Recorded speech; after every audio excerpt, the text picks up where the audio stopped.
The silence hit me first. Not the kind of peaceful quiet you get when you're alone with your thoughts, but the hollow, suffocating silence that comes when something precious is ripped from your world without warning. I stood in my bedroom doorway, staring at the empty guitar stand where my 1978 Gibson Les Paul should have been. The stand looked naked, abandoned, like a skeleton missing its soul. My name is Grace, and I'm 24 years old. I've been playing guitar since I was 8, ever since my grandfather taught me my first chord on this very instrument before he passed away. That guitar wasn't just wood and strings to me. It was my voice when words failed, my companion through every heartbreak, every triumph, every late night when the world felt too heavy to carry alone. It was the one thing in my chaotic family that had never let me down. Until today.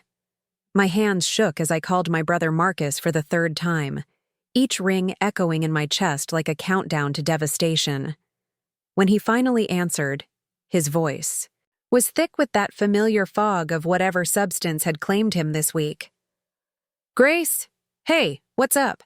he mumbled, and I could hear traffic in the background, the distant honking of cars that told me he was nowhere near home. "Marcus, where's my guitar?" The words came out steady, controlled, but my heart was hammering against my ribs like a caged bird. There was a pause. A long, guilty pause that confirmed every horrible suspicion crawling through my mind. "Look, Grace, I can explain. Where is my guitar, Marcus?" Another pause. Then, barely above a whisper, "I needed the money, okay?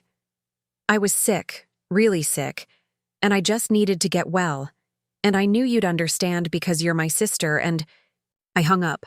I didn't scream. I didn't cry.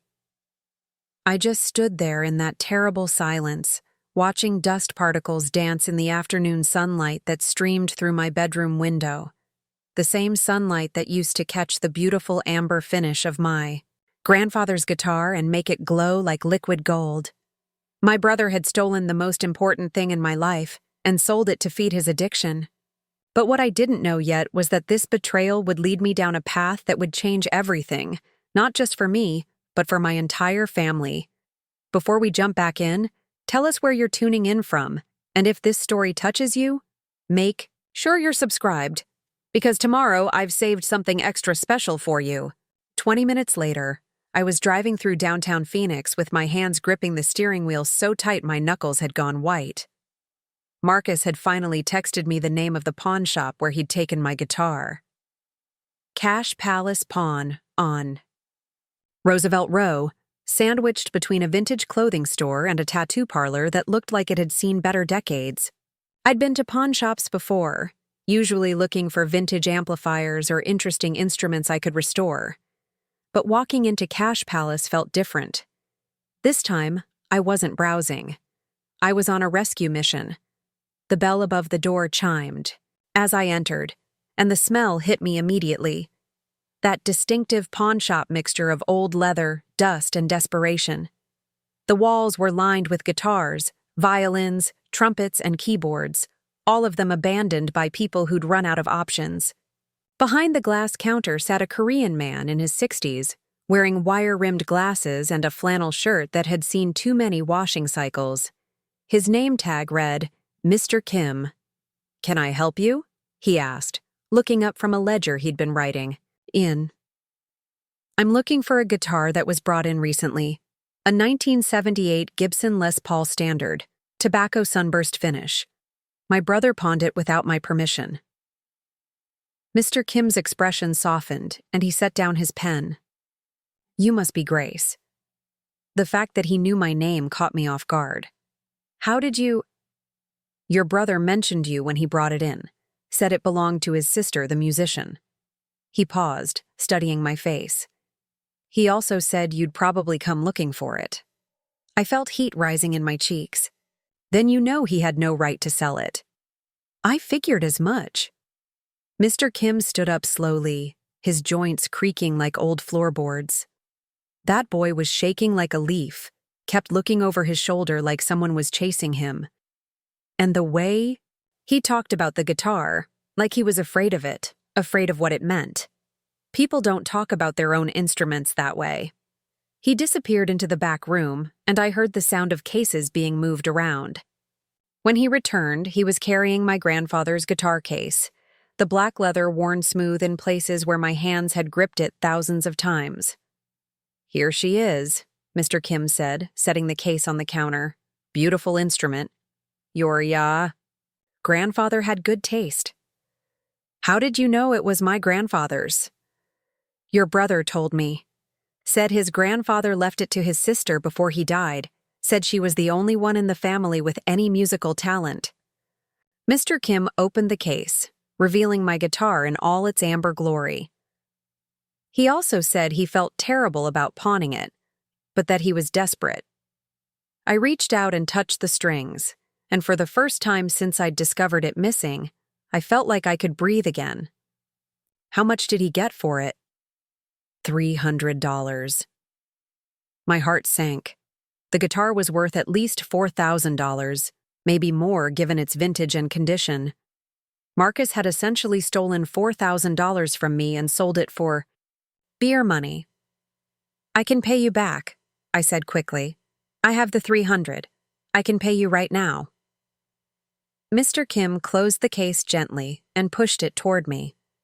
Preparing and narrating this story took us a lot of time, so if you are enjoying it, subscribe to our channel. It means a lot to us. Now back to the story. "Take it." I blinked. "What? Take your guitar. You don't owe me anything." "But Marcus, your brother paid me with something that wasn't his to sell. That makes this stolen property, and I don't deal in stolen property." He looked at me seriously. "Besides, I can see what this instrument means to you. The way you looked at it just now, like you were being reunited with a lost child. Some things are worth more than money."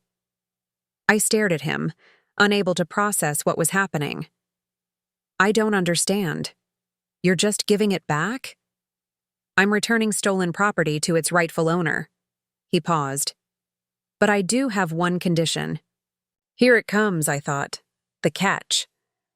"I want you to promise me something," Mr. Kim continued. "This addiction that's got hold of your brother, it's going to get worse before it gets better. And when it does, he's going to come back here. Probably with more of your things, maybe other family members' belongings. I want you to promise me that you won't let him destroy your family's history one pawn ticket at a time." The weight of his words settled over me like a blanket. This wasn't just about my guitar. This was about a pattern. A cycle that had been building for months, maybe years. I thought about all the times money had gone missing from my mom's purse. All the times Marcus had asked to borrow things that he never returned. All the times we'd made excuses for him because addiction was a disease, and we were supposed to be supportive. "What are you suggesting I do?" I asked. "I'm suggesting you stop enabling him," Mr. Kim said simply. "I've been running this shop for 30 years, and I've seen this story play out hundreds of times.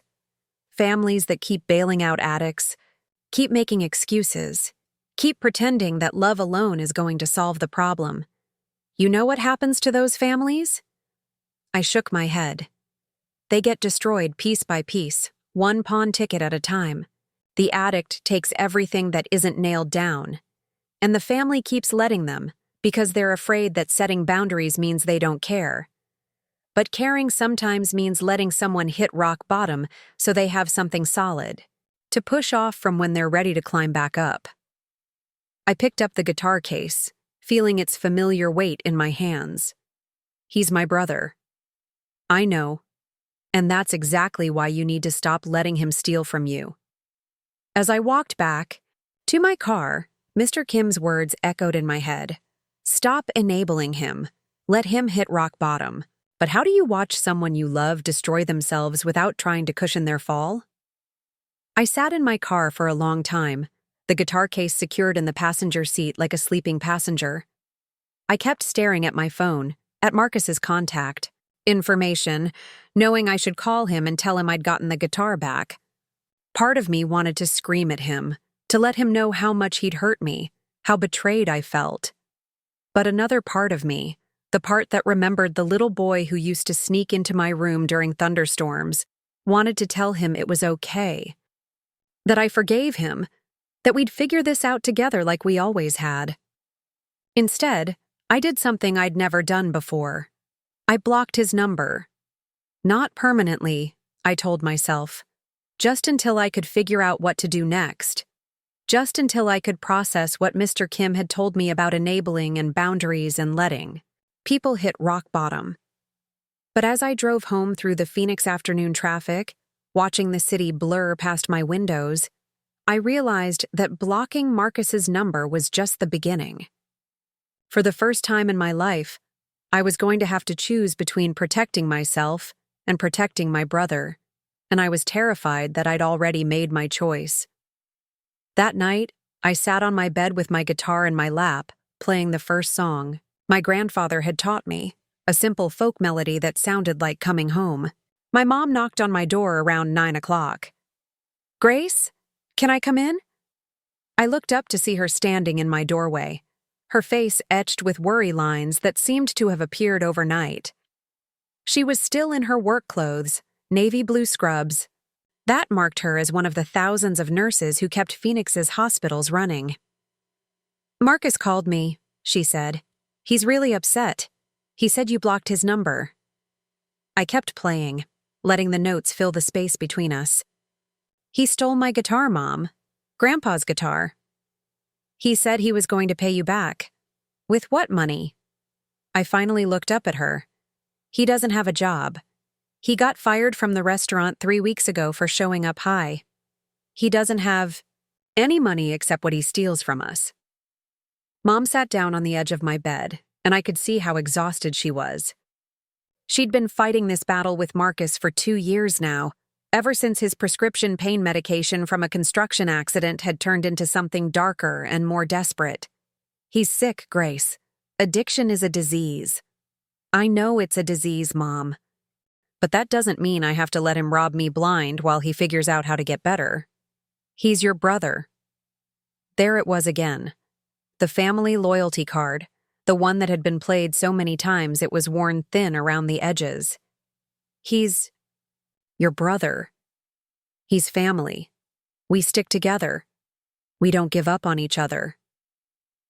"And I'm your daughter," I said quietly. "Doesn't that count for something too?" Mom was quiet for a long moment, and I could see her struggling with something she didn't want to admit. Finally, she spoke.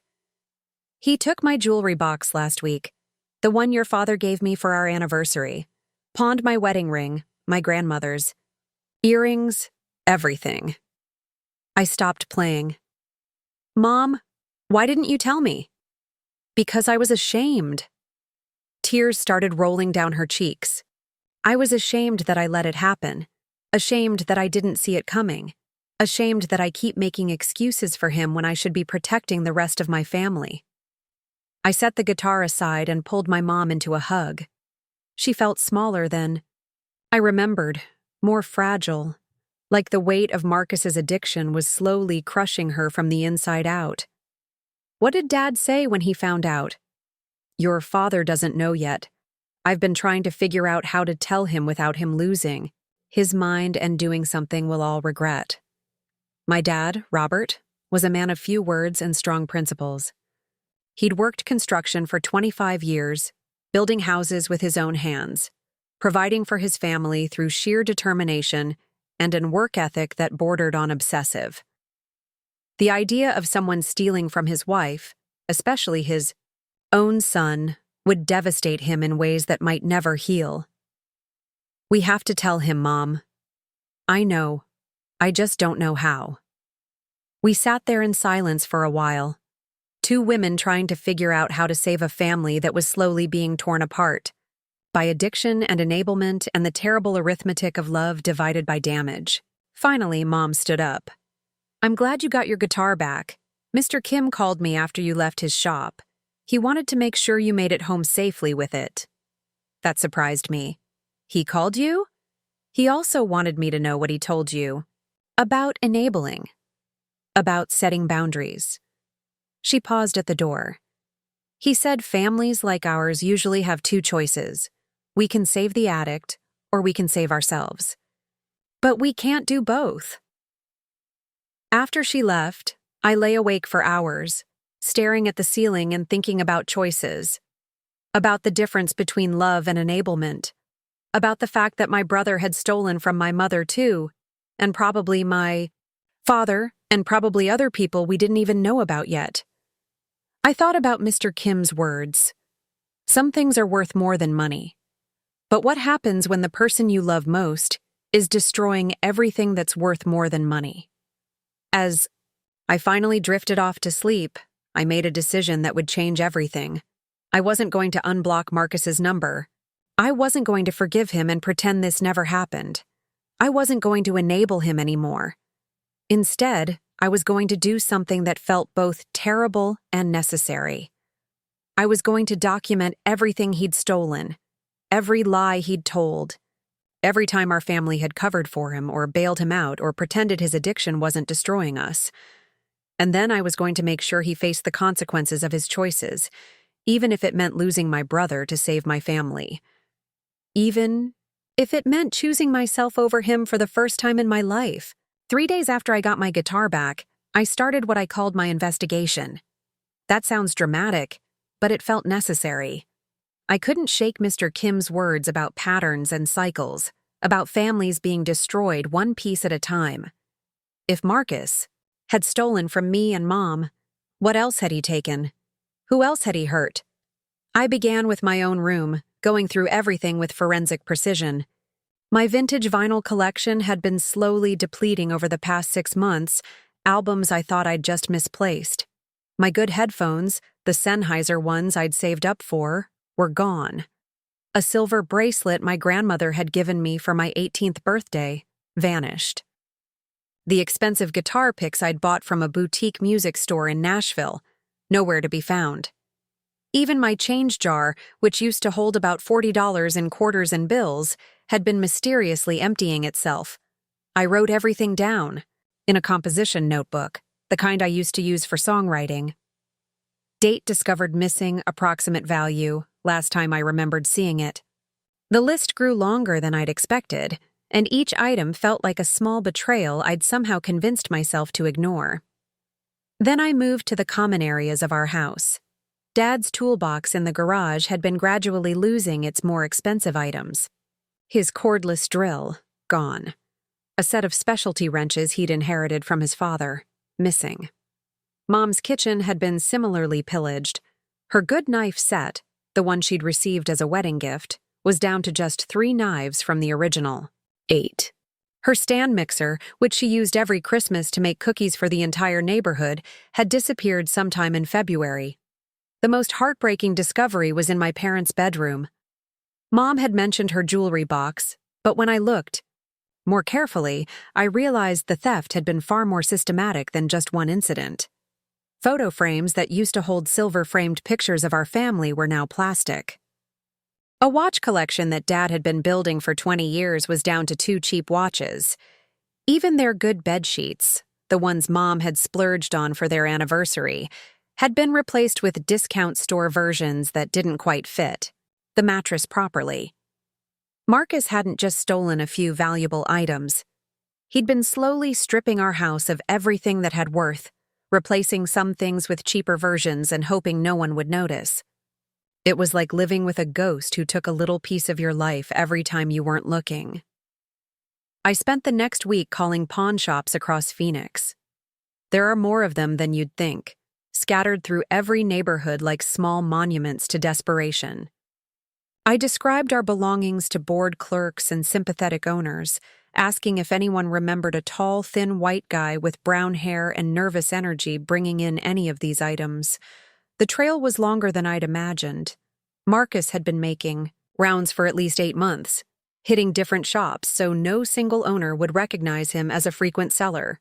Cash Palace, where I'd found my guitar, was just his most recent stop.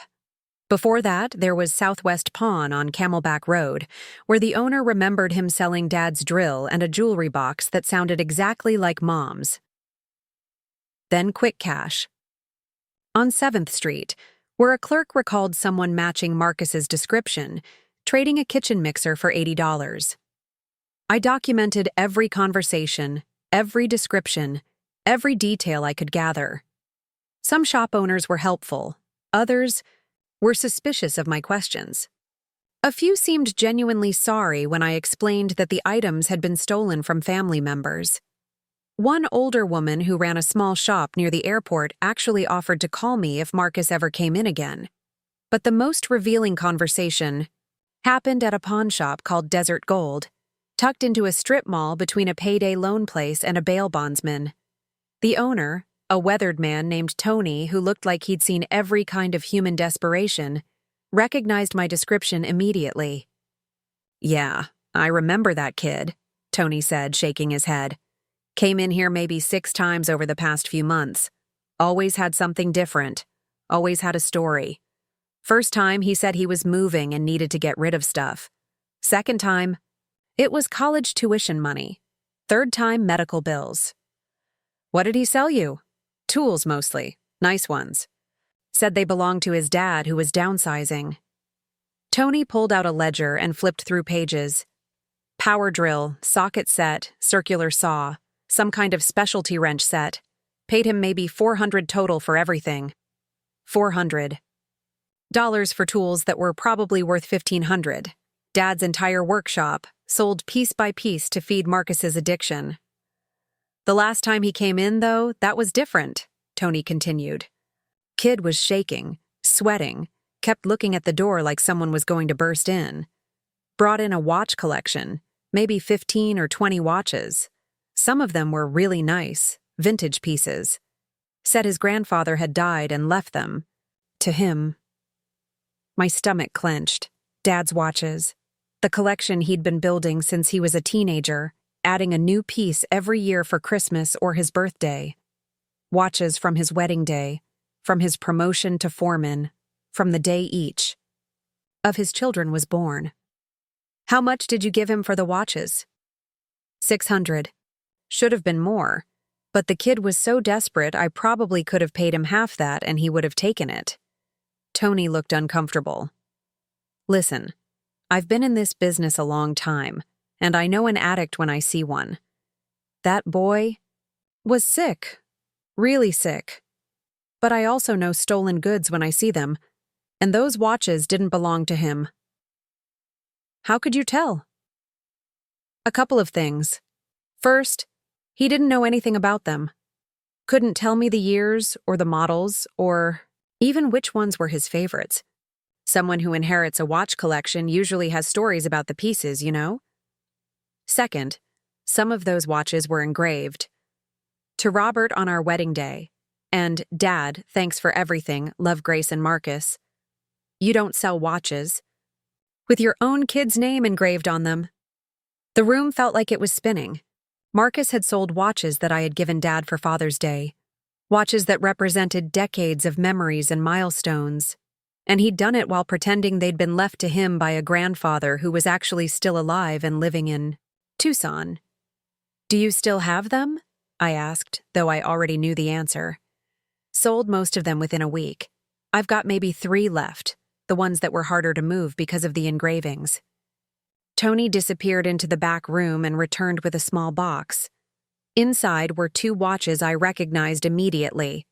Dad's wedding watch, a simple gold Seiko that Mom had bought him with her first paycheck as a nurse, and a Timex I'd given him for his 50th birthday with "World's Best Dad" engraved on the back. "How much?" I asked. "For you? Take them. I should have known better than to buy them in the first place." I drove home with the watches in my purse, feeling like an archaeologist who'd recovered pieces of her family's history from a disaster site. But I also felt something else. Anger. Not the hot, explosive kind that makes you want to scream and throw things, but the cold, calculating kind that makes you want to create consequences. That night, I sat at my kitchen table with everything I'd learned spread out in front of me. Notebook pages filled with lists of stolen items, phone numbers for pawn shops, names of clerks who remembered Marcus, photos I'd taken of the few items I'd managed to track down. It looked like evidence, because that's exactly what it was. For months, my family had been treating Marcus's addiction like a private medical issue. We'd staged interventions in our living room, researched treatment programs, enabled his behavior because we thought that was what love looked like. But what I was seeing in front of me wasn't just addiction. It was systematic theft. It was fraud.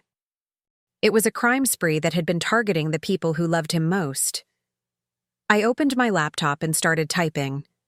If Marcus's behavior was criminal, then maybe it was time to treat it like a crime. The document I created was methodical and thorough. I started with a timeline, mapping out every theft I could confirm with dates and approximate values. Then I added details. Which pawn shops had been used, what stories Marcus had told to explain why he was selling family heirlooms, which items had been replaced with cheaper versions to hide the theft. The financial impact was staggering. Conservative estimates put our losses at over $8,000, but that didn't account for sentimental value or the cost of replacing items we'd discovered missing. Dad's tool collection alone would cost thousands to rebuild. Mom's jewelry box contained pieces that had been in our family for generations and couldn't be replaced at any price. But the emotional impact was even worse. Marcus hadn't just stolen our belongings. He'd stolen our sense of security in our own home. He'd made us doubt our own memories when we couldn't find things. He'd turned our house into a crime scene where the criminal lived upstairs and came down for family dinner every night. I printed out everything I'd compiled and put it in a manila folder that I labeled Marcus Evidence. Then I sat back and stared at it, this neat summary of my brother's betrayal, and tried to figure out what to do next. Part of me wanted to take it straight to the police. Marcus had committed multiple felonies, and having him arrested might be the shock he needed to finally get serious about recovery. But I also knew that having your own sister press charges against you wasn't the kind of rock bottom that led to healing. It was the kind that led to permanent family fracture. Another part of me wanted to confront him directly, to lay out all the evidence and demand that he confess everything to Mom and Dad, make restitution somehow, and check himself into treatment immediately. But I'd tried direct confrontation before, and Marcus was a master at deflection, manipulation, and making everyone else feel guilty for not being more understanding about his disease. The option that kept nagging at me was more subtle but potentially more effective. What if, instead of protecting Marcus from the consequences of his actions, I started documenting them publicly? What if I stopped enabling his theft by making it impossible to hide? I thought about Mr. Kim, who had recognized stolen property and refused to profit from it. I thought about Tony, who had sold Dad's watches but seemed genuinely remorseful about it. I thought about all the other pawnshop owners who had bought our belongings from Marcus, probably knowing that his stories didn't quite add up, but choosing to look the other way because that's how business gets done. What if those people knew the real story? What if they knew that the college student selling his grandfather's tools was actually a drug addict robbing his own family? What if they had to look at pictures of our father, working construction for 25 years to afford those tools, before they decided whether to buy them from his son for a fraction of their value? I opened a new document and started writing. Again, but this time it wasn't a police report or a legal brief. It was a story. The true story of how addiction had turned my brother into a thief and my family into victims, told in clear, simple language that anyone could understand. I wrote about Marcus as a child, building forts with Dad's tools and helping Mom in the kitchen with her good knives. I wrote about the construction accident that had introduced him to pain medication and how that medication had slowly taken over his life. I wrote about the interventions and the treatment attempts and the false starts and broken promises. But I also wrote about the lies, the systematic theft, the way he'd replaced our belongings with cheaper versions and hoped we wouldn't notice, the way he'd sold Dad's watches while claiming they'd been left to him by a dead grandfather, the way he'd turned our home into a hunting ground where anything valuable was potential drug money. I wrote about Mr. Kim, the pawn shop owner who had refused to profit from stolen property, and had returned my guitar without asking for anything in return. I wrote about Tony, who had recognized the engravings on Dad's watches and had given them back because he knew they didn't belong to the person who sold them. And I wrote about the choice that families like mine face. We can continue to enable destructive behavior in the name of love, or we can start holding addicts accountable for the harm they cause while they're using. We can keep pretending that addiction absolves someone of responsibility for their actions, or we can acknowledge that addiction often makes people commit crimes against the people who love them most. When I finished writing, the story was 12 pages long and felt like the most honest thing I'd ever put on paper. It wasn't angry or vindictive. It was just true. And the truth, I was beginning to understand, was something my family had been avoiding for a very long time. I saved the document with the title, "My Brother's Addiction Turned Him Into a Thief," and set it aside. I wasn't ready to publish it anywhere yet, but having it written felt like taking back some of the power that Marcus's addiction had stolen from all of us. The next morning, Dad knocked on my bedroom door before he left for work. He was holding the 2 watches I'd brought home from Tony's pawn shop. "Your mother told me you found these," he said, and his voice was thick with emotion I rarely heard from him. "I'm sorry, Dad. I should have told you they were missing." He sat down heavily on my desk chair, suddenly looking older than his 55 years. I knew they were gone. I just didn't want to admit it. "You knew?" "I've known for months that things were disappearing. I kept telling myself I was misplacing them, or that your mother had moved them somewhere safer, or that I was just getting old and forgetful." He looked down at the watches in his hands. "But you don't misplace 20 years' worth of watch collecting. You don't forget where you put the tools you use every day. Why didn't you say anything?" Dad was quiet for a long time. Finally, he looked up at me with eyes that looked exhausted. "Because saying it out loud would have meant admitting that my son was stealing from me.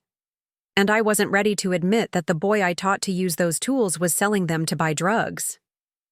He stood up and walked to the window, looking out at the construction site across the street where a new house was going up.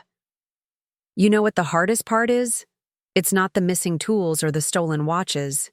It's the fact that he's been living in this house, eating our food, pretending to be part of this family, while he was robbing us blind. It's the fact that every time he said he loved us, he was probably already planning what he was going to steal next." I joined him at the window, and we stood there together watching the construction workers frame up walls and install windows, building something solid and permanent that would shelter a family for decades to come. "What do we do now, Dad?" "I don't know, Grace. I've built houses my whole life, but I don't know how to fix a family that's been gutted from the inside." That afternoon, while Dad was at work and Mom was pulling a double shift at the hospital, I made a decision that would change everything. I took my manila folder of evidence and my 12-page story, and I drove back to Cash Palace Pawn to see Mr. Kim. He was behind the counter again, working on paperwork, and he looked up with genuine pleasure when he saw me walk in. "Grace, how's the guitar treating you?" "Like an old friend," I said. "Mr. Kim, can I ask you something? When you decided to give me back my guitar instead of making me pay for it, was that the first time you'd done something like that?" He set down his pen and studied my face. "No, it wasn't. Why do you ask?" "Because I think you were trying to teach me something about accountability and consequences, and I want to know if you'd be willing to help me teach the same lesson to my brother." I showed him everything I'd compiled: the list of stolen items, the pawnshop records, the timeline of thefts, the story I'd written about how Marcus's addiction had turned him into a thief who was targeting his own family. Mr. Kim read through it all carefully, occasionally asking questions or making notes in the margins. When he finished, he looked up at me with an expression that was equal parts proud and sad. "This is good work, Grace. Thorough, honest, fair. Your brother is lucky to have someone who cares enough about him to hold him accountable." "I don't feel like I'm being caring. I feel like I'm being cruel." Sometimes the most caring thing you can do is refuse to enable someone's self-destruction. Mr. Kim handed the folder back to me. What do you want from me? I want you to help me make sure that every pawn shop in Phoenix knows Marcus's story. I want them to know that when he comes in with family heirlooms and sob stories, he's lying. I want them to know that buying stolen goods from addicts makes them part of the problem. And then what? And then maybe Marcus will have to find a way to get money for drugs that doesn't involve robbing the people who love him. Maybe he'll have to face the consequences of his choices instead of hiding behind his family's fear of letting him hit rock bottom. Mr. Kim was quiet for a long moment, and I could see him weighing something in his mind. Finally, he nodded. I know most of the pawn shop owners in this city. We have an informal network, people we call when we're concerned about stolen goods or suspicious sellers. If you're serious about this, I can help you get the word out. I'm serious. It won't be easy. Some of these shop owners won't care about your family's story as long as they're making money. Others might be sympathetic but afraid of losing business. And once word gets out that Marcus can't sell stolen goods anymore, he's going to get desperate. Desperate addicts do desperate things. I thought about that, about the possibility that cutting off Marcus's income stream might push him toward more dangerous behaviors.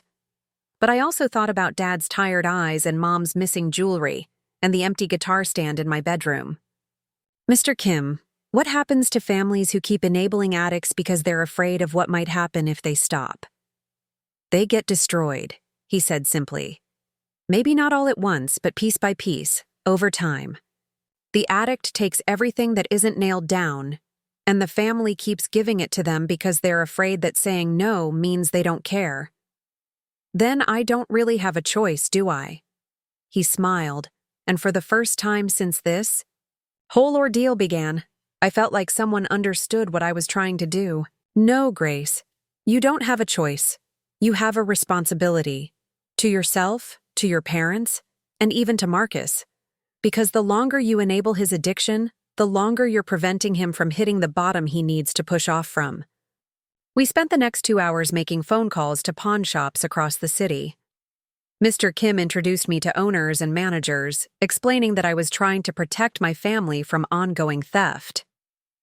I told Marcus's story over and over, describing his appearance, his common excuses, the types of items he typically brought in. The responses varied. Some shop owners were immediately sympathetic and promised to call me if Marcus showed up. Others were more cautious, concerned about legal liability or lost revenue. A few were openly hostile, suggesting that family problems should be handled privately and that I was trying to interfere with legitimate business. But by the end of the day, I had contact information for 18 pawn shops, and 15 of them had agreed to be on the lookout for Marcus. More importantly, several owners had offered to share my story with other shops in their networks, expanding the circle of people who would recognize Marcus and refuse to buy obviously stolen goods from him. As I drove home that evening, I felt something I hadn't experienced in months: hope. Not hope that Marcus would magically get clean and sober, but hope that my family might finally be able to protect itself from his addiction. Hope that we could set boundaries without guilt, hold him accountable without cruelty, and maybe even save ourselves while we were trying to save him. When I got home, I found Mom and Dad sitting at the kitchen table with serious expressions, and a pile of papers between them. Dad looked up when I walked in. "Grace, sit down. We need to talk." I took a seat across from them, and Mom pushed a bank statement across the table to me. It was Dad's checking account, and the balance was $47. What happened? Marcus had access to our debit card, Mom said quietly. We gave it to him last month when he said he needed to buy groceries for the house. Apparently, he's been using it to withdraw cash from ATMs all over the city. I looked at the statement more closely. Over the past 3 weeks, there had been dozens of $20 and $40 withdrawals, sometimes multiple times per day. The pattern was clear. Marcus had been systematically draining their account while pretending to buy groceries that never materialized. How much did he take? Almost $3,000, Dad said. Our mortgage payment bounced. So did the electric bill and your mother's car payment. The room was silent except for the hum of the refrigerator and the distant sound of traffic outside. My parents, who had worked their entire lives to build something stable and secure, had been financially devastated by their own son. We've been talking, Mom said, and we've decided that we can't keep living like this. We can't keep pretending that Marcus's addiction is just affecting him. We can't keep enabling behavior that's destroying our family. Dad nodded. We're going to ask Marcus to leave, tonight, and we're going to press charges for the theft of the debit card money. I stared at them, surprised by their resolve, but also proud of them for finally setting boundaries. Are you sure? We're sure, Dad said. Your mother and I have been talking to a counselor who specializes in addiction and family dynamics. She told us the same thing that pawn shop owner told you. Sometimes the most loving thing you can do is stop enabling someone's self-destruction. The mom reached across the table and took my hand. We also want you to know that we're proud of you for getting your guitar back and for standing up to Marcus. We should have done it a long time ago. That night, when Marcus came home from whatever he'd been doing all day, our parents were waiting for him in the living room. I stayed in my bedroom, but I could hear everything through the thin walls of our house. The conversation was shorter than I'd expected. Dad explained that they knew about the debit card theft and the systematic stealing of household items. Mom told him that he needed to leave immediately and that they would be pressing charges in the morning. Marcus tried to argue, to make excuses, to promise that he would pay everything back, but my parents held firm. We love you, Marcus, Mom said, and I could hear her crying. But we can't save you by letting you destroy us. When you're ready to get serious about recovery, we'll be here to support you. But until then, you can't live in this house and you can't have access to our belongings. I heard the front door slam around midnight, and then the house was quiet. In a way it hadn't been for months. Not the terrible silence of loss, but the peaceful silence of safety. The next morning, I woke up to the sound of my guitar, and for the first time in years, I played without worrying about someone taking it away from me. 2 weeks after Marcus moved out, I got my first phone call from a pawn shop owner. It was Tony from Desert Gold, and his voice carried a mixture of satisfaction and concern. Grace, you need to know that your brother was just here. He tried to sell me a laptop and some jewelry that he claimed belonged to his ex-girlfriend who had left them at his place. My heart rate picked up. What did you do? I told him I wasn't interested and watched him leave. But Grace, he looked worse than before. Much worse. Whatever he's using now, it's hitting him hard. I thanked Tony and immediately called the other pawn shops on my list. 3 more owners reported similar visits from Marcus over the past week. Each time he'd brought different items with increasingly elaborate stories about why he needed to sell them quickly. Each time, he'd been turned away. The system was working exactly as Mr. Kim and I had designed it. Marcus could no longer easily convert stolen goods into drug money, at least not through legitimate pawn shops.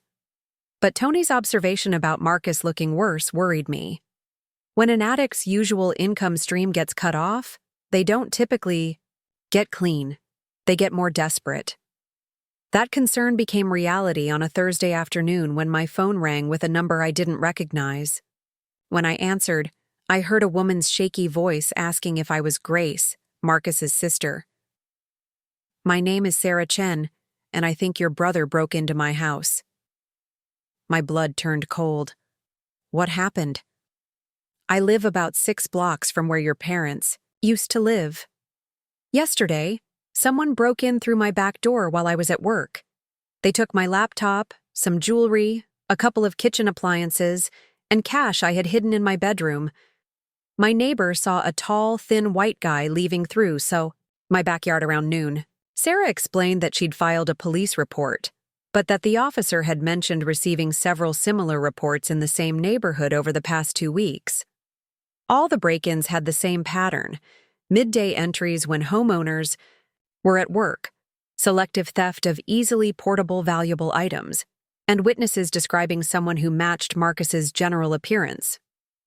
"The reason I'm calling you," Sarah continued, "is that I mentioned the break-ins to my friend who works at Southwest Pawn, and she told me about your brother and the warning you'd put out about him trying to sell stolen family items.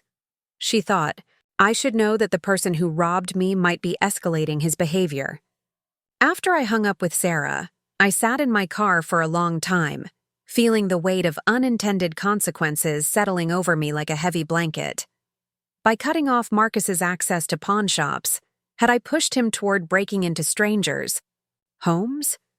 Was I responsible for Sarah's violation and fear? I called Mr. Kim and explained what had happened. His response was immediate and clear. "Grace, you are not responsible for your brother's choices. You didn't make him an addict.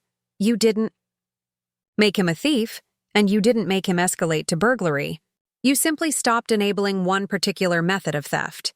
If he chooses to commit more serious crimes rather than get treatment, that's on him, not you. But if I hadn't cut off his pawn shop access, then he would still be stealing from your family and other families, and you'd all still be enabling his addiction by providing him with a steady stream of valuable items to sell. The difference is that now his crimes are being reported to police instead of being covered up by family members who are afraid to hold him accountable." Mr. Kim was right, but the knowledge didn't make me feel less guilty about Sarah's break-in. It did, however, make me realize that my strategy needed to evolve. If Marcus was now burglarizing homes to fund his addiction, the community needed to know who they were dealing with. I spent that evening creating what I called my community alert. It wasn't revenge or vindictiveness. It was public safety information. I wrote a detailed description of Marcus, including recent photos, and explained his pattern of behavior. The progression from stealing family items to burglarizing neighborhood homes when his usual sources of income dried up. I included information about the timeline of recent break-ins, the types of items typically stolen, and the fact that police were actively investigating multiple burglaries in our former neighborhood. I also provided contact information for the detective handling the case, and encouraged anyone who spotted Marcus to call police, rather than confronting him directly. The next morning, I printed 50 copies of my community alert and began distributing them methodically. I started with the neighborhood where Sarah lived, going door to door and explaining the situation to anyone who would listen.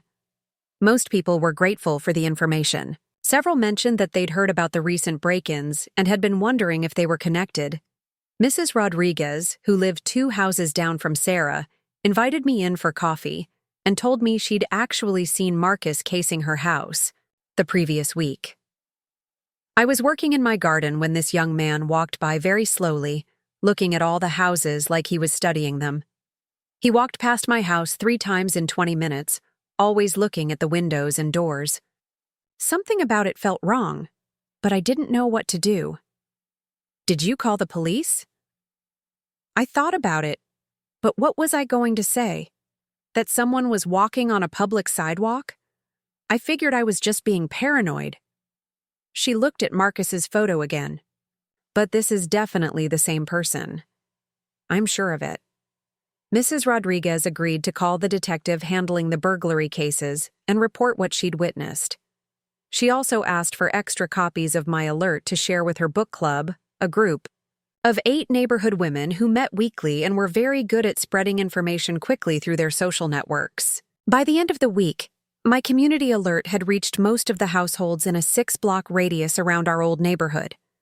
I'd also posted it on neighborhood social media groups, local Facebook pages, and community bulletin boards at grocery, stores, and coffee shops. The response was more overwhelming than I'd expected.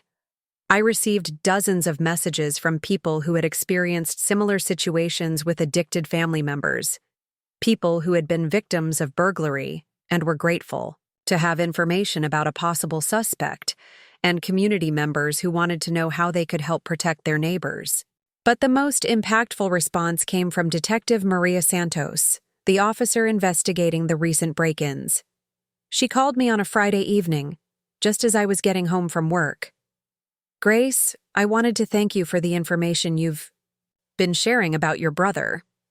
We've received several tips based on your community alert, and we now have enough evidence to obtain a warrant for his arrest." My heart started pounding. What kind of evidence? 3 separate witnesses who can identify him from your photos, fingerprints from 2 of the break-in scenes that match prints we have on file from a previous arrest, and surveillance footage from a neighbor's security camera that shows him leaving one of the houses with stolen items. Detective Santos explained that Marcus had been arrested once before, about 6 months earlier, for possession of drug paraphernalia. His fingerprints and photo were in the system, but without witnesses or additional evidence, they hadn't been able to connect him to the recent burglaries. Your community alert gave people the confidence to come forward with information they might have otherwise dismissed as unimportant. Mrs. Rodriguez's testimony about him casing houses, combined with the physical evidence, gives us a solid case. What happens now? We're going to arrest him, probably within the next few days. Given the number of charges and his prior arrest, he's looking at significant jail time unless he agrees to enter a long-term treatment program as part of a plea deal.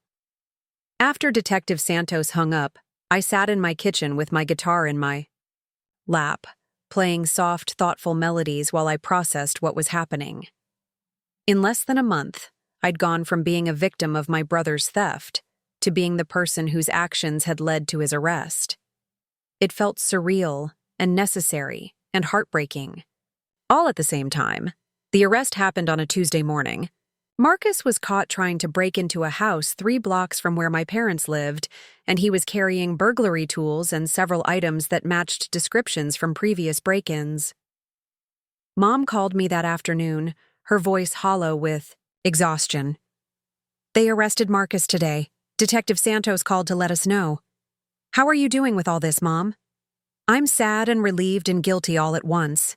Sad that it came to this. Relieved that he can't hurt anyone else, right?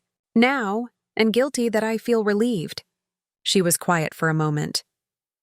"Grace, did you know that the police think he's been burglarizing houses?" I'd been dreading this conversation, but I knew it was inevitable. "Yes, Mom, I knew." "Why didn't you tell us?" "Because I knew you'd try. To protect him somehow. And I couldn't let that happen anymore. People were getting hurt, having their homes violated, living in fear because Marcus needed drug money. Someone had to prioritize the victims over the addict." Mom was silent for a long time. When she finally spoke, her voice was different, firmer than I'd heard it in years. "You're right. I would have tried to protect him, even if it meant other. People got hurt, even if it meant our own family continued to be destroyed." She paused. "Detective Santos told me that your community alert helped them build their case against Marcus. She said you probably prevented more break-ins by making people aware of what was happening. I didn't want it to come to this, Mom. I just wanted him to face consequences for his actions instead of having his family cover for him." "I know, sweetheart. And I'm proud of you for doing what your father and I couldn't do. You put the safety of innocent people ahead of your loyalty to someone who was hurting them." The next few days brought a flood of responses to Marcus's arrest. The local news picked up the story, focusing on the community cooperation that had helped solve a string of neighborhood burglaries. My phone rang constantly with calls from neighbors thanking me for the alert, reporters wanting interviews about community safety, and victims of the break-ins expressing relief that the perpetrator had been caught. But the call that surprised me most came from Dr. Jennifer Walsh, an addiction counselor who worked with the county court system. She explained that Marcus had been offered a choice: plead guilty to the burglary charges and serve 2 to 5 years in prison, or plead guilty and enter an 18-month inpatient treatment program, followed by 2 years of supervised probation. "He's asked to speak with you before he makes his decision," Dr. Walsh said. He says he needs to apologize for what he's done and ask for your input about treatment. I hadn't spoken to Marcus since the night my parents asked him to leave the house. The idea of seeing him again, especially in jail, felt overwhelming. But I also knew that this might be the first time he'd ever been forced to face the consequences of his actions without family members rushing in to rescue him. The county jail was a depressing concrete building that smelled like disinfectant and despair. Marcus looked terrible when they brought him to the visiting room. He'd lost at least 20 pounds, his skin was gray and sallow, and his hands shook constantly. But his eyes were clearer than I'd seen them in months, like the fog of constant drug use was finally starting to lift. "Grace, I'm sorry." His voice was hoarse, barely above a whisper. "I'm sorry for stealing your guitar, for robbing Mom and Dad, for breaking into those houses, for everything I've done to hurt people." I studied his face, looking for signs of manipulation or insincerity, but all I saw was exhaustion and genuine remorse. "Are you sorry because you got caught, or are you sorry because you hurt people?" "Both," he said honestly. "I'm sorry I got caught because it means I have to face what I've done, instead of pretending it wasn't that bad. And I'm sorry I hurt people because I never wanted to be the kind of person who steals from his own family or breaks into strangers' homes." We sat in silence for a few minutes, separated by a plexiglass barrier that felt symbolic of everything that had gone wrong between us. "The lawyer says I can choose treatment instead of prison," Marcus said finally. "But it's 18 months in a locked facility, and if I mess up or leave early, I go straight to prison for the full sentence." "What do you want me to say, Marcus? That I think you should choose treatment? That I forgive you? That everything will go back to normal if you get clean? I want you to tell me the truth about whether you think I can actually get better, or whether I'm just going to keep hurting people no matter what I do." The question hung in the air between us, heavy with years of broken promises and failed attempts at recovery. I thought about all the times Marcus had sworn he was going to get clean, all the treatment programs he'd started and abandoned, all the lies he'd told us and himself about his addiction. But I also thought about the little boy who used to build forts with Dad's tools, who had taught me how to whistle, who had once given me his own birthday money to buy strings for my guitar when I'd broken one before a school concert. "I think you're capable of getting better," I said slowly. "But I also think you're capable of continuing to hurt people if getting better feels too hard. The question isn't whether I believe in you, Marcus. The question is whether you're finally ready to believe that your life and other people's lives are worth the work it's going to take to change." Marcus nodded, tears streaming down his face. "Will you visit me if I choose treatment?" "I'll visit you if you choose treatment and stick with it. But Marcus, I'm never going to enable your addiction again. I'm never going to cover for you or make excuses for you or pretend that your disease absolves you of responsibility for the harm you cause. If you get clean and stay clean, I'll be the most supportive sister you could ask for. But if you relapse and start hurting people again, I'll be the first person to call the police." "I understand." "Do you?" Because for years our family confused love with enabling. We thought that helping you avoid consequences was the same as helping you recover. We thought that if we just loved you enough, your addiction would somehow get better on its own. But love without boundaries isn't actually love. It's just fear of loss disguised as compassion. Marcus was quiet for a long time, processing what I'd said. Finally, he looked up at me with something that might have been hope. "I want to choose treatment. Not because it's easier than prison, but because I want to be the kind of person who deserves to have a family again." 2 days later, Dr. Walsh called to tell me that Marcus had accepted the treatment option and would be transferred to a secure residential facility in Flagstaff. The program was intensive and comprehensive, addressing not just addiction but the underlying trauma and mental health issues that often drive addictive behavior. "He'll have no contact with the outside world for the first 90 days, Dr. Walsh explained. After that, he can have supervised phone calls and visits, but only if he's meeting all the program requirements. It's designed to break the cycle of addiction and manipulation that keeps people stuck. The news brought a complex mixture of emotions: relief that Marcus was finally getting serious help, sadness that it had taken arrest and potential prison time to motivate him, and a cautious hope that maybe, after years of chaos and heartbreak, our family might finally have a chance to heal. But the most significant development came a week after Marcus entered treatment, when I received a phone call from someone I'd never expected to hear from again. "Grace, this is Sarah Chen, the woman whose house was broken into. I hope you don't mind that I got your number from Detective Santos." "Of course not. How are you doing?" "I'm doing much better, thank you. The reason I'm calling is that I've been thinking about what you did, with the community alert and everything, and I wanted to talk to you about something." Sarah explained that she worked as a social worker specializing in family therapy and that my approach to dealing with Marcus's addiction had impressed her professionally as well as personally. "The way you documented everything, built community awareness, and refused to enable destructive behavior while still maintaining compassion for your brother. That's exactly what we try to teach families in therapy. You created accountability, without vindictiveness, consequences without cruelty." I didn't feel like I was being compassionate. I felt like I was betraying my family. That's exactly why what you did was so remarkable. You pushed through the guilt and manipulation that keep families trapped in cycles of enablement. You prioritized the safety of innocent people, including your own family, over the temporary comfort of an addict who was destroying lives. Sarah went on to explain that she was developing a workshop for families dealing with addiction, focusing on the difference between support and enablement, and she asked if I would be willing to share my story as part of the program. There are so many families out there who are going through exactly what yours went through. They're being robbed and lied to and manipulated by addicted family members, but they don't know how to set boundaries without feeling like they're abandoning someone they love.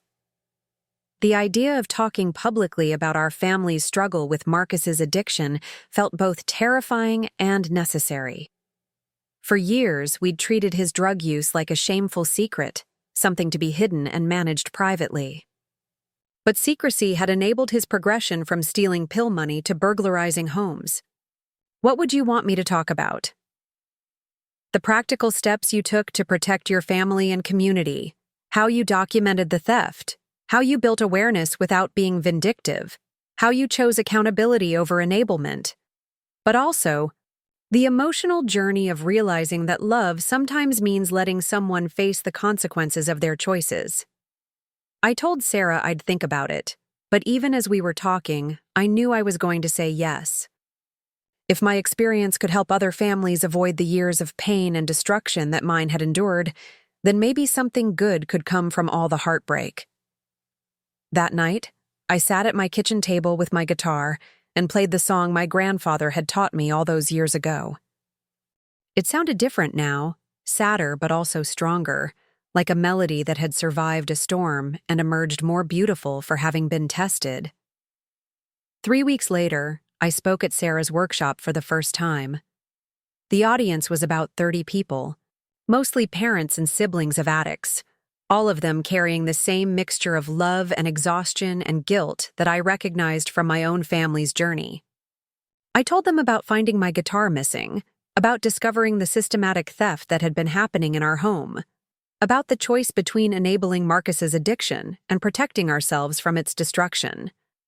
I talked about Mr. Kim, and the community alert and the difficult decision to prioritize public safety over family loyalty. But mostly, I talked about the difference between love and fear. How fear of losing Marcus had made us complicit in his self-destruction. How love, real love, had required us to stop cushioning his fall and start letting him experience the natural consequences of his choices. When I finished speaking, a woman in the front row raised her hand. Her voice was shaky when she spoke. "My daughter has been stealing from us for 2 years. Last week, she took my mother's wedding ring and pawned it for drug money." My husband wants to call the police, but I keep thinking that if we just love her enough, if we just keep trying to help her, she'll get better on her own." She wiped tears from her eyes. "How do you know when it's time to stop helping and start protecting yourself?" I looked at her for a moment, seeing my own mother's face in her expression of desperate hope and exhausted love.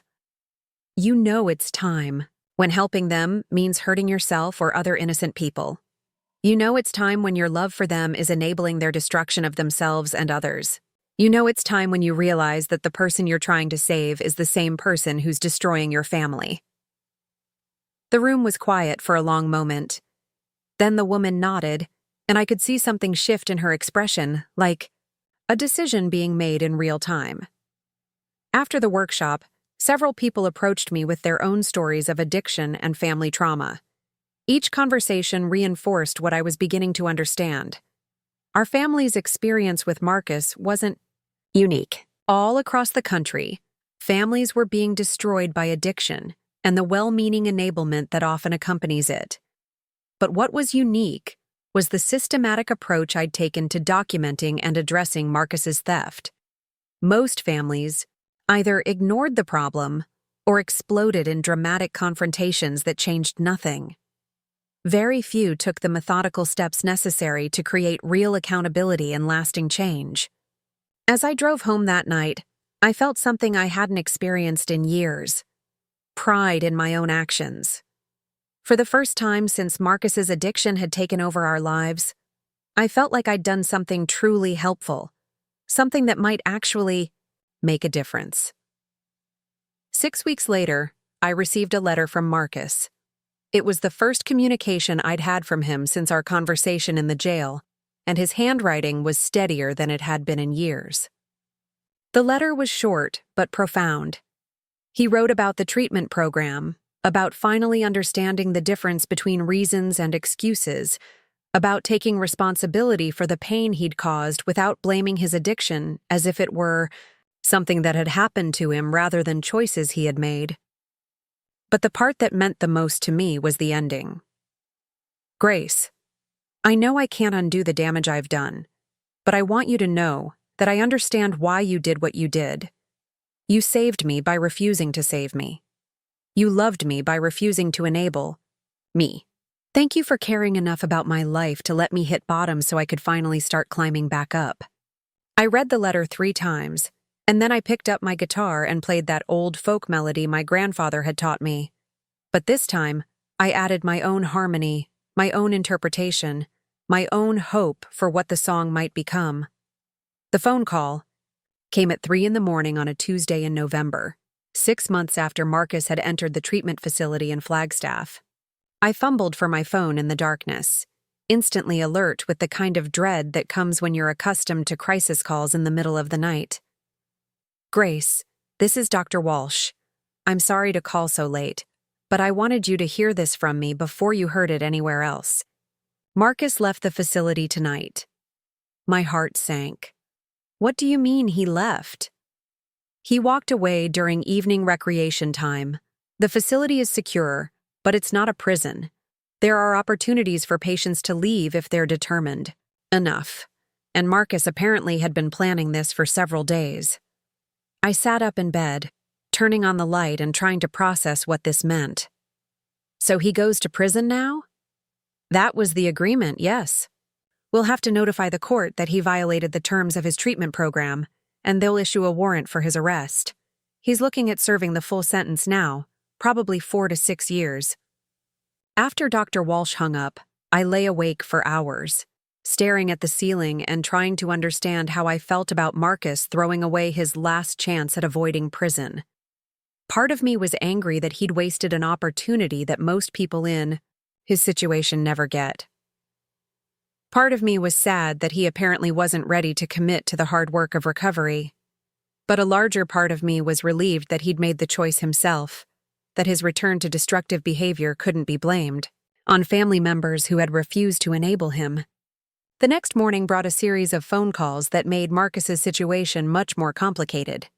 Detective Santos called first to inform me that Marcus had already been spotted in Phoenix, apparently trying to reconnect with old contacts and drug sources. Then Mom called, crying, to tell me that Marcus had been to their house during the night. "He didn't break in," Mom explained through tears. "He still had a key hidden under the back porch planter, the one we forgot to check when we changed the locks on the front door. He went through the house and took things, Grace. Not big things, but meaningful things." "What did he take?" "Photo albums. His baby pictures, family Christmas photos, pictures of him and your father working on projects together. He also took the watch you got back from the pawn shop, the one with World's Best Dad engraved on it. And he left something behind." "What did he leave?" "A letter, addressed to all of us, but mostly to you." Mom read the letter to me over the phone, and Marcus's words were a mixture of apology, justification, and manipulation that I recognized from years of similar communications. He wrote about how the treatment facility was too rigid, how they didn't understand his individual needs, how he'd learned enough to manage his recovery on his own. He claimed that he'd only taken family photos because he wanted to remember who he used to be, and that he'd taken Dad's watch as collateral for money he intended to borrow from friends to get back on his feet. But the part of the letter directed at me was different, darker, and filled with a resentment I hadn't heard from him before. "Grace, I know you think you saved the family by turning everyone against me, but you don't understand what it's like to have your own sister destroy your life for social media attention. You got famous off my addiction, giving speeches and workshops about how smart you were to betray your own brother.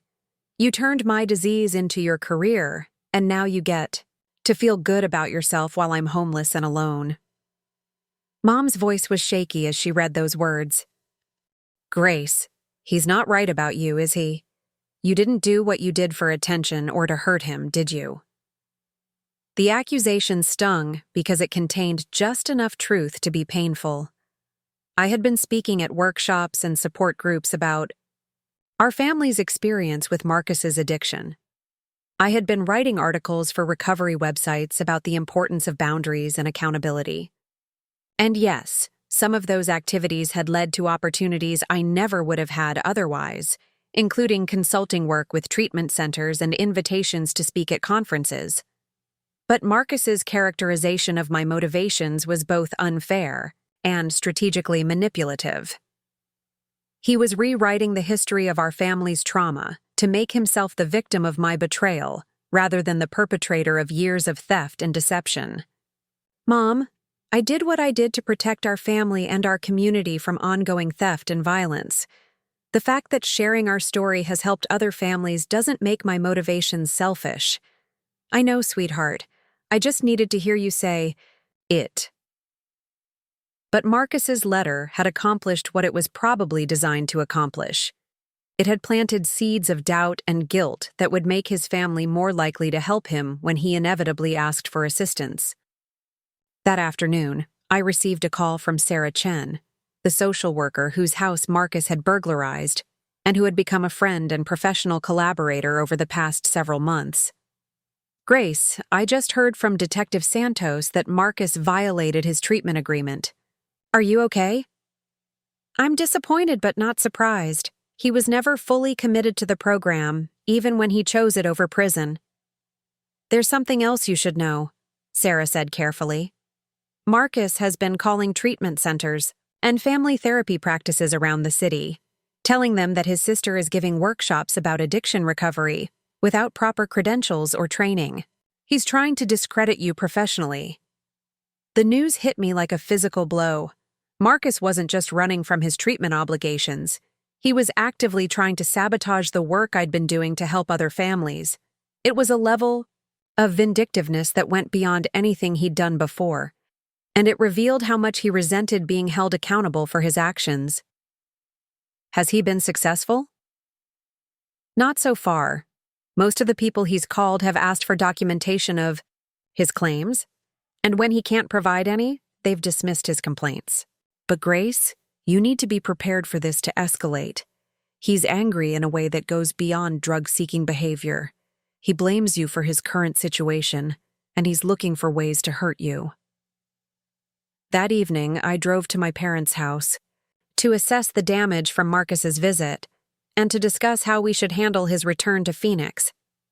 The house felt violated in a way that was different from the previous thefts. This time, Marcus had taken things that were emotionally significant rather than financially valuable, and his selections felt deliberate and cruel. Dad was particularly devastated by the theft of his watch. It wasn't worth much money, but it represented years of you thinking I was a good father. Now it's going to be sold for drug money, just like everything else he's taken from us. We can get you another watch, Dad. We can have the same inscription put on it. It won't be the same watch that you saved up to buy with your babysitting money when you were 16. It won't be the same watch that you gave me because you thought I deserved recognition for being a good parent.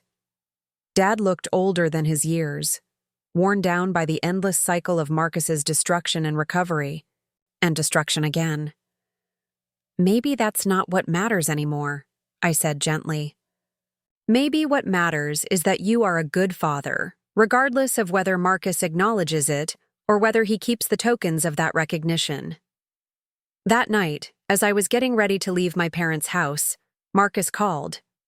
Mom answered the phone, and I could hear his voice through the speaker, high-pitched and rapid in the way that indicated he was under the influence of something stimulating. Mom, I need help. I know you're mad at me for leaving treatment, but I'm in trouble. Real trouble. Some people are looking for me and I owe them money, and if I don't pay them back soon, they're going to hurt me. I watched Mom's face cycle through emotions, concern, fear, love, and the terrible familiar pull of wanting to rescue her child from consequences that might be genuinely dangerous. Marcus, where are you? I can't tell you that. But Mom, I need $500. Just $500, and I can make this problem go away, and then I'll turn myself in and go to prison like I'm supposed to. I just need to make sure these people don't kill me first. The request was so perfectly calibrated to Mom's fears that I knew Marcus had been planning it carefully. He wasn't asking for drug money. He was asking for protection money. He wasn't asking us to enable his addiction. He was asking us to save his life. Marcus, I said, taking the phone from Mom, if you're really in danger, you need to call the police. If people are threatening you, that's a crime, and the police can protect you. The police want to arrest me for violating my treatment agreement. They're not going to protect me. Then turn yourself in. Go to jail where you'll be safe, and serve your sentence. Grace, these people will kill me before I can get to jail. Is that what you want? Do you want your brother to die because you're too stubborn to help him one more time? The emotional manipulation was masterful, and I could see it working on Mom and Dad despite everything they'd learned about enabling over the past year. Marcus was once again presenting them with a choice between helping him or watching him suffer, consequences that felt disproportionate to his crimes. Marcus, in the past year, you've stolen thousands of dollars from our family, burglarized strangers' homes, violated a treatment agreement that could have kept you out of prison, and now you're asking us to give you more money to solve problems created by your own choices. When does it end? It ends when I'm dead, Grace. Is that what you want? I hung up the phone and looked at my parents, both of whom were staring at me with expressions of shock and fear. Grace, what if he's telling the truth? Mom asked. What if he really is in danger? Then he needs to go to the police or turn himself in to serve his sentence in protective custody. What he doesn't need is for us to give him money that will probably be used to buy more drugs. But what if we don't help him and something happens to him? Then we'll grieve for him and know that we did everything we could to help him recover without enabling his destruction of himself and others. The words sounded harsh even to me, but I'd learned over the past year that addiction recovery required families to make peace with outcomes they couldn't control. We could choose to keep enabling Marcus's addiction in the hope of keeping him alive, or we could choose to maintain boundaries that might contribute to his hitting a bottom that led to genuine recovery or genuine consequences. Over the next 3 days, Marcus called our family repeatedly, each time with increasingly dramatic descriptions of the danger he was in and increasingly urgent requests for money. His stories changed from conversation to conversation. Sometimes he owed money to drug dealers, sometimes to people who had fronted him items to sell, sometimes to roommates who had covered his expenses while he looked for work. The inconsistencies in his stories made it clear that he was manufacturing crisis to manipulate our emotions. But the possibility that some element of danger was real made it difficult for Mom and Dad to ignore his pleas entirely. On Thursday evening, I received a call from Dr. Walsh with an update that changed the dynamic significantly. "Grace, I wanted you to know that we've been in touch with the Phoenix police about Marcus's departure from our facility. Detective Santos told me that they've been tracking his activities since he returned to the city, and they don't believe he's in any real danger." "What do you mean?" "Marcus has been staying with known drug dealers and users, people who are under surveillance as part of an ongoing narcotics investigation. The police have observed him coming and going freely from these locations, and his behavior doesn't suggest someone who fears for his safety." Dr. Walsh explained that the police surveillance had captured Marcus buying and using drugs, stealing items from parked cars, and attempting to set up new theft schemes with people he'd met through drug connections.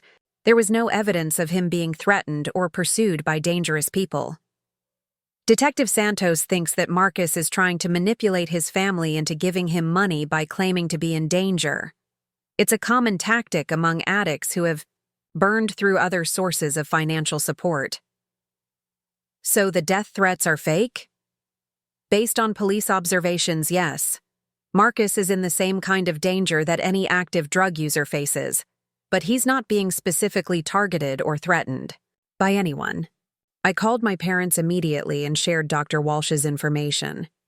The relief in Mom's voice was palpable, but it was quickly replaced by a different kind of pain. So he was lying to us again, even about being in danger. "Yes, Mom. He was lying to manipulate you into giving him money." "How did we raise a child who could lie about something like that? Who could make his parents think he might die just to get drug money?" It was a question I'd been asking myself for months, and I still didn't have a good answer. The Marcus, who could manipulate our family's love into enabling his addictions, seemed like a different person from the brother I'd grown up with, but they were the same person. Addiction had taken someone capable of love and loyalty and transformed him into someone capable of calculated cruelty toward the people who cared about him most. On Friday morning, Marcus was arrested during a traffic stop for driving a stolen vehicle. Detective Santos called to inform me that he'd been charged with auto theft in addition to violating his treatment agreement, and that he was being held without bail pending trial. "He'll probably be in jail for the next several months while his case works through the court system," Detective Santos explained. "Given his previous charges and the violation of his treatment agreement, he's looking at significant prison time."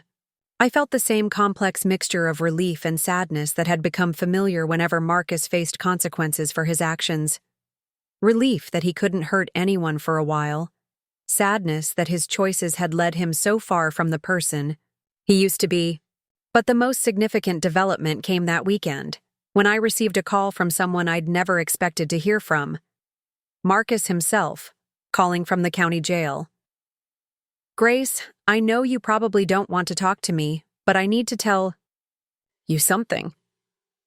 His voice was different than it had been during his manipulative phone calls to our parents. Quieter, more grounded, less frantic. "What do you want, Marcus?" "I want to apologize for the letter I left at Mom and Dad's house. The things I said about you, about your motivations for holding me accountable, they weren't true. I was angry and high and looking for someone to blame for my own choices." I was quiet for a moment, surprised by what sounded like genuine remorse. "I also want you to know that the stuff about people wanting to kill me, that was all made up. I was trying to manipulate Mom and Dad into giving me money, and I used their love for me as a weapon against them." "Why are you telling me this now?" "Because I'm in jail. I'm sober for the first time in months, and I can see clearly enough to understand what I've been doing to our family. And because I realized that the person I've become is someone I don't recognize or respect."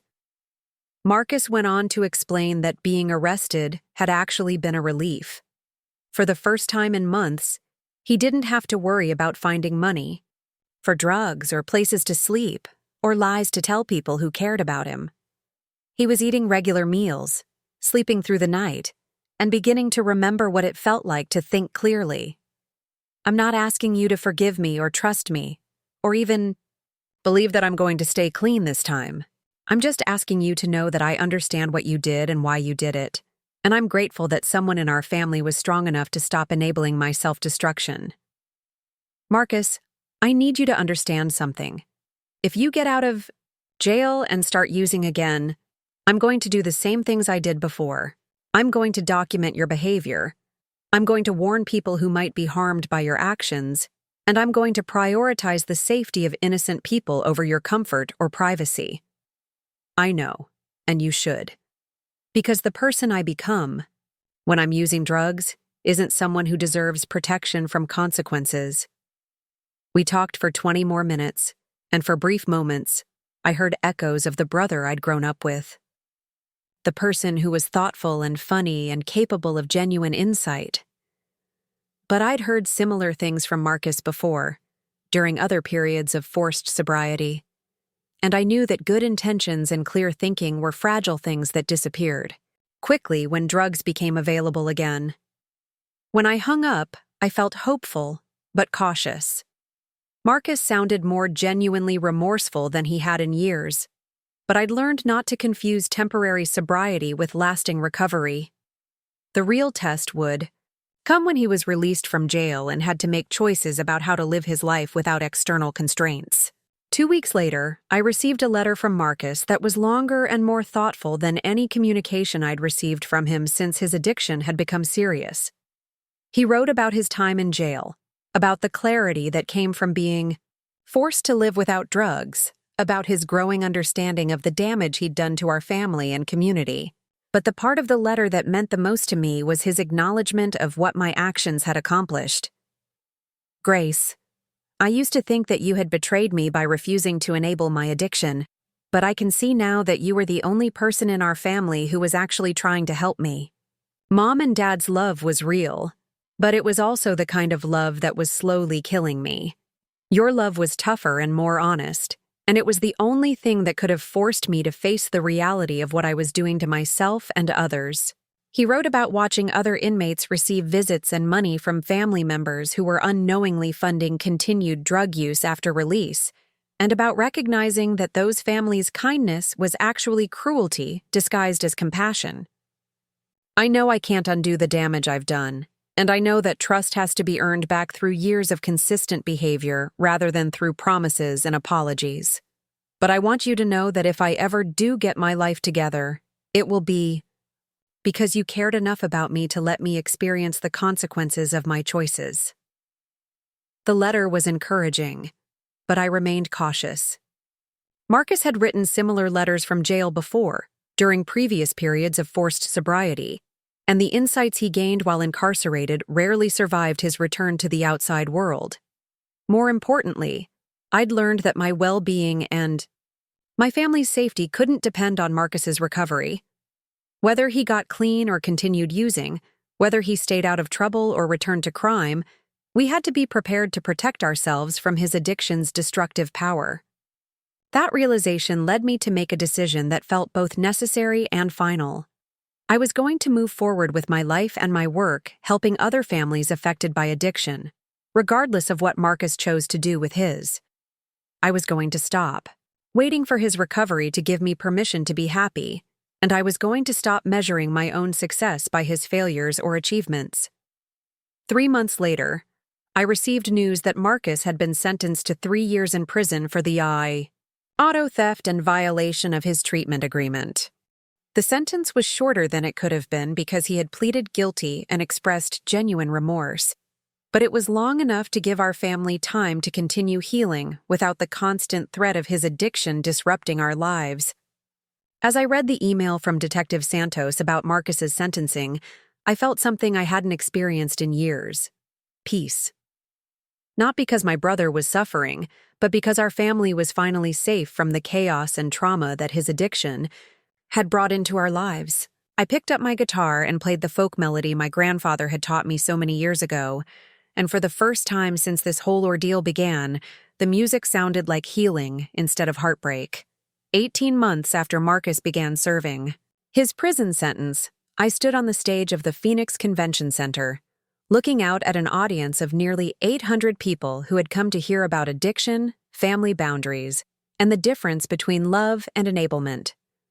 The crowd included social workers, counselors, family members of addicts, and recovery advocates from across the Southwest, all of them seeking tools to navigate the complex terrain of loving someone whose disease was destroying lives. My presentation that day was called When Love Becomes Enabling, A Family's Journey from Victim to Advocate, and it represented the culmination of 2 years of work that had grown organically from my decision to stop protecting Marcus from the consequences of his choices. As I began speaking, I thought about how much had changed since the day I discovered my guitar missing from its stand. That moment of betrayal and loss had set in motion a series of events that transformed not only my relationship with Marcus, but my understanding of myself, my family, and my purpose in the world. The speaking engagements had started small, with Sarah Chen's workshop for local families affected by addiction. But word spread quickly about the practical, systematic approach I'd taken to documenting theft, building community awareness, and creating accountability without vindictiveness. Treatment centers began inviting me to speak to family groups, explaining how boundaries could be loving even when they felt harsh. What resonated most with audiences was my emphasis on evidence and documentation rather than emotion and confrontation. Too many families, I'd learned, approached addiction crises with either explosive anger or enabling compassion, neither of which created sustainable change. My approach offered a third option: calm, methodical accountability that forced addicts to face consequences while protecting families from ongoing trauma. The consulting work had followed naturally from the speaking engagements. Treatment centers wanted help developing family education programs that emphasized healthy boundaries. Social service agencies needed guidance on distinguishing between support and enablement when working with families in crisis. Even law enforcement agencies had begun incorporating my materials into their training on addiction-related crimes and family dynamics.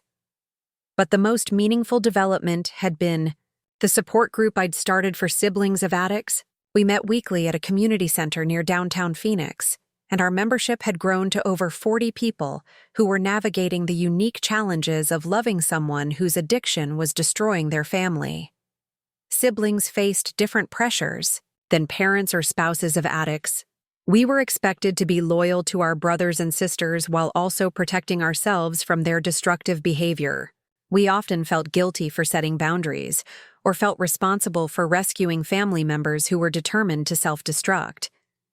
The group provided a space to process those complex emotions and develop strategies for maintaining relationships without enabling ongoing harm. Jessica, one of our regular members, had summed up the group's value perfectly during a session the previous month. I used to think that being a good sister meant never saying no to my brother, no matter what he asked for or what he'd done. This group taught me that being a good sister means caring enough about his life to let him experience the consequences of his choices. As I concluded my presentation at the convention center, I shared Jessica's insight with the audience and watched heads nod in recognition throughout the room. During the question and answer period that followed, a woman in the third row raised her hand. "My son has been stealing from our family for 6 months, and my husband wants to call the police. But I'm afraid that having him arrested will make his addiction worse. How do you know when calling the police is the right choice?" It was a question I'd heard dozens of times in various forms, and my answer had been refined through months of working with families in similar situations. "The question isn't whether calling the police will make his addiction worse," I replied. "The question is whether continuing to protect him from consequences is making his addiction better. If 6 months of family intervention hasn't stopped the stealing, then family intervention isn't working. Sometimes the most loving thing you can do is stop standing between someone and the natural consequences of their behavior. After the presentation ended, I was approached by dozens of audience members who wanted to share their own stories or ask follow-up questions. Many of them expressed gratitude for what one woman called permission to stop enabling without guilt. Others wanted information about starting similar support groups in their own communities. But the conversation that stayed with me came from a young man about my age, who waited until most of the crowd had dispersed before approaching me. My name is David, and my sister is in prison for stealing to support her heroin addiction. My parents blame me for her arrest because I was the one who called the police when she broke into our house. His voice was shaky with emotion that was clearly still raw. They say I chose the law over family, that I destroyed her life for the sake of being right. I recognized the pain in David's voice because I'd felt it myself during the months after Marcus's arrest. The guilt that comes from prioritizing justice over family loyalty, the fear that you've irreparably damaged relationships with people you love, the loneliness of making difficult decisions that others can't understand or support. David, you didn't choose the law over family. You chose accountability over enablement. You chose to protect innocent people, including yourself, from ongoing victimization. Your sister's addiction destroyed her life, not your decision to report her crimes. But what if she never forgives me? What if my parents never get over this? Then you'll grieve those relationships while knowing that you did the right thing. But David, in my experience, families that learn to set healthy boundaries often become stronger than families that enable destructive behavior out of misguided loyalty. I gave David my contact information and invited him to join our sibling support group when he returned to Phoenix. 6 months later, he became one of our most active members and eventually started a similar group in Tucson where he lived. As I drove home from the convention center that evening, I reflected on how different my life had become since the day I'd walked into Cash Palace Pawn to reclaim my grandfather's guitar. The speaking, consulting, and support group work had grown into a full-time career that was both financially sustainable and emotionally fulfilling in ways that my previous job in marketing had never been. But the changes went deeper than professional success.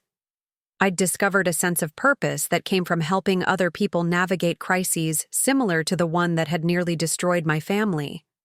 Every workshop I led, every consultation I provided, every support group meeting I facilitated was an opportunity to transform my family's pain into something useful for others.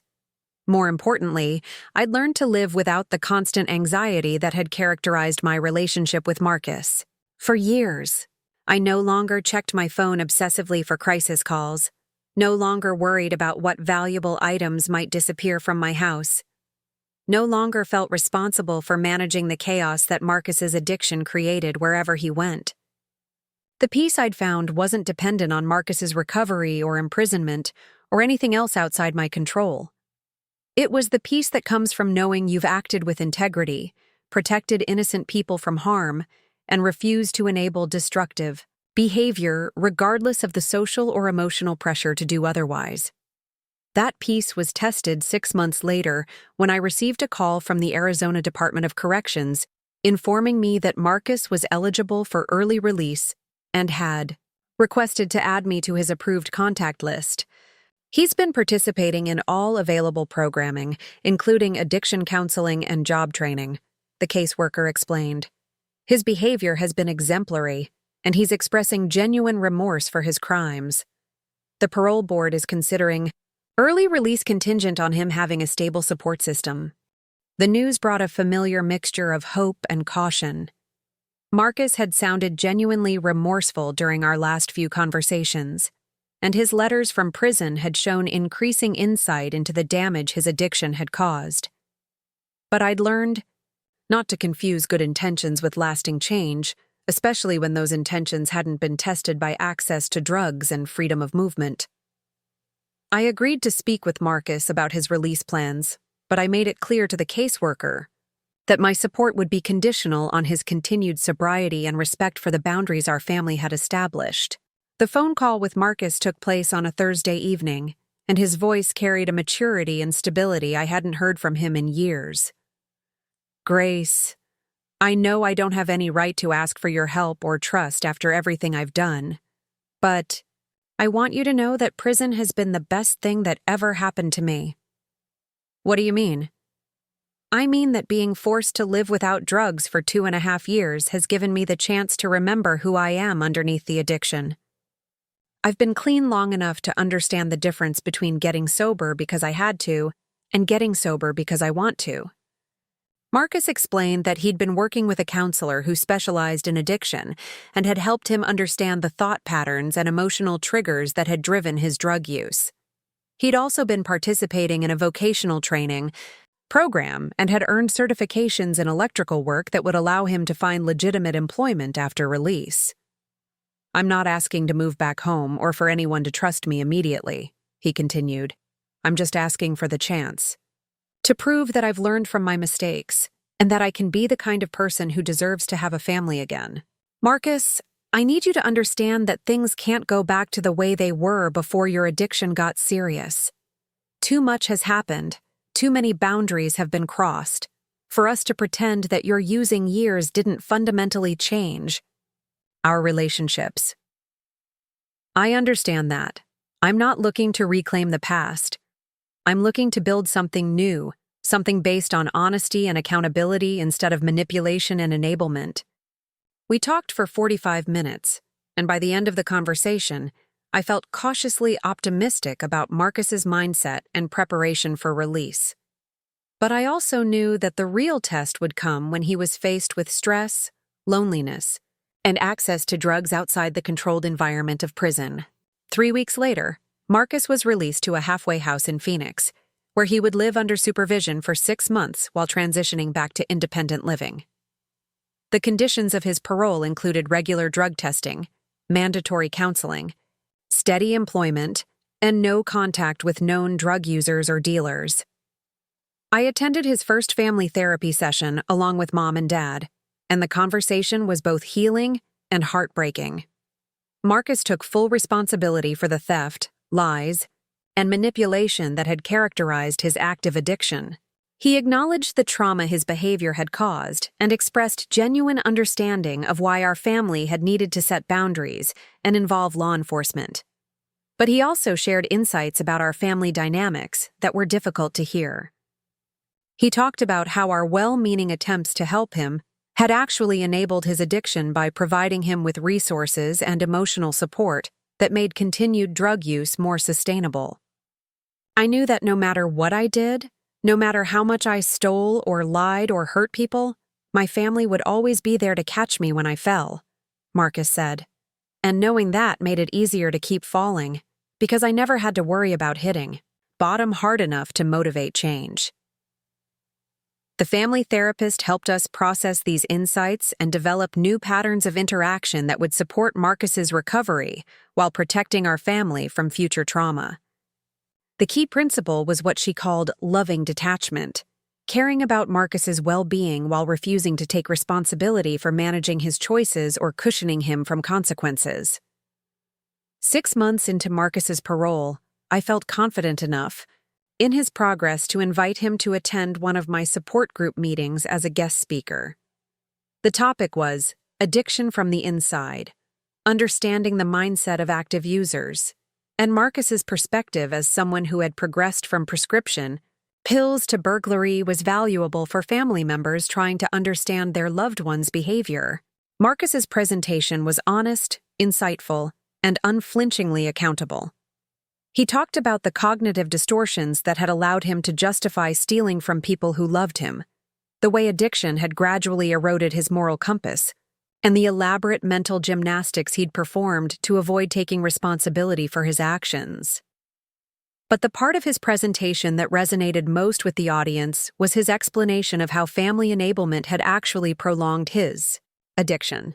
Every time my family bailed me out of consequences, they were inadvertently telling me that my drug use wasn't serious enough to require change, he said. Every time they covered for me or made excuses for my behavior, they were giving me permission to continue destroying my life and theirs. During the question and answer period, a woman asked Marcus what advice he would give to families who were struggling with whether to help an addicted family member or let them face consequences alone. "I would tell them that the kindest thing they can do is stop being kind," Marcus replied. "Love your addicted family member enough to let them experience the full weight of their choices, because the pain of consequences is often the only thing powerful enough to motivate genuine change." After the meeting, several group members approached Marcus to thank him for his honesty and insight. One woman told him that his presentation had given her the courage to stop giving money to her addicted daughter, and a man said that hearing Marcus's perspective had helped him understand that setting boundaries was an act of love rather than abandonment. As I drove Marcus back to his apartment that night, I felt proud of how far he'd come, and grateful for the role his recovery was playing in my own work helping other families. But I also felt clear about the conditional nature of our renewed relationship. "Marcus, I'm proud of the progress you've made, and I'm hopeful about your future. But I need you to know that if you relapse, I won't hesitate to protect myself and our family from the consequences of your choices." "I know, Grace, and I'm grateful for that. Because knowing that you won't enable my addiction is one of the things that motivates me to stay clean." 3 years later, Marcus has maintained his sobriety and built a life that includes steady employment, healthy relationships, and meaningful contributions to his community. He speaks regularly at treatment centers and support groups, sharing his story as a way of giving back and staying connected to his recovery. But the most significant measure of his progress isn't his continued sobriety. It's the fact that our family has learned to love him without enabling him, support him without rescuing him, and celebrate his successes without taking responsibility for them. As for me, the work that grew out of my response to Marcus's addiction has become a calling that extends far beyond our family's experience. I've written a book about addiction and family boundaries that's used in treatment centers across the country. I consult with law enforcement agencies on addiction-related crimes and family dynamics, and I continue to lead support groups for family members who are learning to love addicted relatives without enabling their self-destruction. The support group has grown to over 100 members, and we've helped establish similar groups in 12 cities across Arizona and New Mexico. The impact extends beyond individual families to communities that are learning to respond to addiction with accountability rather than enablement. But the most meaningful measure of success isn't the number of people we've helped or the recognition my work has received.